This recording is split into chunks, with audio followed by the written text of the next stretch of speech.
யோகா நாகையின் சார்பாக உலக மக்கள் அனைவருக்கும் வணக்கத்தை தெரிவித்து பயிற்சிக்குள்ளே போகிறோம்.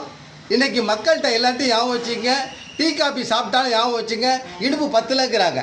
இருந்தாலும் ஒரு பக்கம் எனக்கு சுகர் இருக்குது, சீனி போடாதுங்கிறாங்க. மனிதனுக்கு சுகர் தேவைங்க, அளவுக்கு மீறக்கூடாது. இப்போ இந்த சுகரை நீக்குவது எப்படி? சுமணாமுத்திரை என்ற பெயரில் ஒரு சிறிய பயிற்சியை நம்ம அன்புக்குரிய நண்பருக்கு பெரியவருக்கு கொடுக்க நான் இசைந்து உள்ளேன். இப்போ கொடுக்க போகிறேன். அது எப்படிங்க கொடுக்கறது? நண்பா, பயிற்சி எடுங்க. நீங்கள் என்ன செய்யணும்? இல்லை, இது ஞாபகம் வச்சுங்க. ஞானத்தின் முதல் படி ஞாபகம் வச்சுங்க. இது வணக்கத்தை தெரிவிக்கக்கூடியது. இந்த வகையில் விரல் ரெண்டாக இல்லை, ஒன்றா இணைஞ்சிருக்கணும். அதான் முக்கியம். விரல் இணையில இதே திட்டு இருக்கீங்க. அப்படி நேர் பார்வையில் இருங்க. மூச்சு சீராக இருக்கணும். இதை அப்படியே ஞாபகம் வச்சுங்க. எந்த ஒரு புக்கையும் நீங்கள் படிச்சிருப்பீங்க. புக்கை படிப்பது வேறு, ஆனால் இப்போ இந்த இடத்துல நீங்கள் செய்யக்கூடியது வேறு. என்ன செய்யணும்? வச்சுட்டீங்க. இப்போ அப்படியே புக்கை பெரட்டுற மாதிரி பெரட்டுங்க. அப்படியே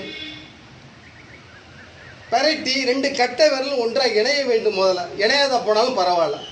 மூச்சு சீராக இருக்க வேண்டும்.